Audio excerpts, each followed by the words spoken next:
ಶ್ರೀ ಗುರುಭ್ಯೋ ನಮಃ. ಮಾಯಕಾರ ಪ್ರಭುವೇ ನಮಃ. ಡಿ ಕೆ ಶಿವಕುಮಾರ್ ಅವರ ಪ್ರಮಾಣ ವಚನ ಕಾರ್ಯಕ್ರಮ. ಮೊದಲನೇದಾಗಿ ನಮ್ಮ ಮುಖ್ಯಮಂತ್ರಿಗಳಾಗ್ತಾ ಇರುವಂತಹ ಡಿ ಕೆ ಶಿವಕುಮಾರ್ ಅವರಿಗೆ ಅಭಿನಂದನೆಗಳನ್ನು ಹೇಳ್ತಾ, ನೋಡಿ ಎಷ್ಟು ಅದ್ಭುತವಾದ ಮುಹೂರ್ತವನ್ನು ಕೊಟ್ಟಿದ್ದಾರೆ ಅಂತಂದರೆ, ಬುಧವಾರ ಒಳ್ಳೆಯದು, 3ನೇ ತಾರೀಕು ಅತ್ಯಂತ ಒಳ್ಳೆಯದು. ಪೂರ್ವಾಷಾಢ ನಕ್ಷತ್ರ, ಕೃತಿಕಾ ನಕ್ಷತ್ರಕ್ಕೆ ಪೂರ್ವಾಷಾಢ ನಕ್ಷತ್ರ ಮಿತ್ರ ತಾರೆ ಬರ್ತಾ ಇದೆ.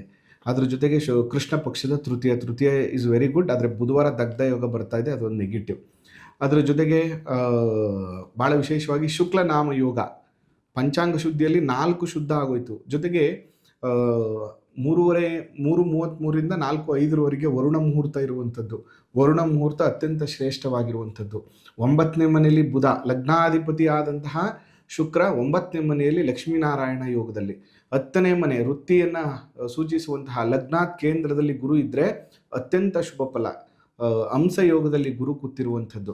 ಅಂದರೆ ಗೋಚಾರದಲ್ಲಿ ರಾಶಿಗೆ ಏನು ಗುರುಬಲ ಇಲ್ಲ, ಆ ದೋಷವನ್ನು ಲಗ್ನಾತ್ ದಶಮದಲ್ಲಿರುವಂಥ ಗುರು ನಿವಾರಣೆ ಮಾಡ್ತಾ ಇದ್ದಾನೆ.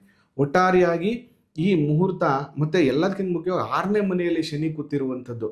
ಪಾಪಗ್ರಹಗಳು 6ನೇ ಮನೆ, ಅದರಲ್ಲಿ ಶನಿ 6ನೇ ಮನೆಯಲ್ಲಿ ಕೇಂದ್ರದಲ್ಲಿ ತ್ರಿಕೋನದಲ್ಲಿ ಶುಕ್ರ ಗುರು ಇದ್ದರೆ ಆ ಮುಹೂರ್ತ ಇಸ್ ವೆರಿ ಸ್ಟ್ರಾಂಗ್.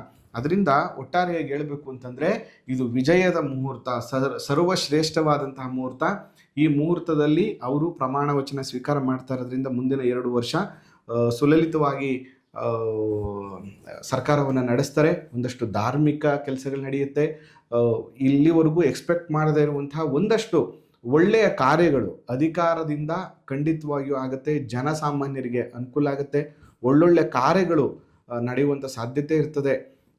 ಕಾನೂನಾತ್ಮಕವಾಗಿ ಅವರಿಗೆ ಸಹಕಾರ ನೀಡುತ್ತೆ. ಬಹಳ ವಿಶೇಷವಾದಂತಹ ಮುಹೂರ್ತ. ಮತ್ತು ಜನಸಂಪರ್ಕ ಮತ್ತು ಶತ್ರುಗಳು ಅಂತೇನು ಹೇಳ್ತೀವಿ, ಆ ಶತ್ರುಗಳೆಲ್ಲ ಇವರು ಮಿತ್ರರಾಗುವಂತಹ ಯೋಗದಲ್ಲಿ ಇವರು ಪ್ರಮಾಣ ವಚನ ಸ್ವೀಕಾರ ಮಾಡ್ತಾ ಇರೋದ್ರಿಂದ ಮುಂದಿನ 2 ವರ್ಷ ಖಂಡಿತವಾಗಿಯೂ ಅತ್ಯಂತ ಶುಭ ಫಲವನ್ನು ನಾವು ಮತ್ತು ನೀವು ಕಾಣಬಹುದು.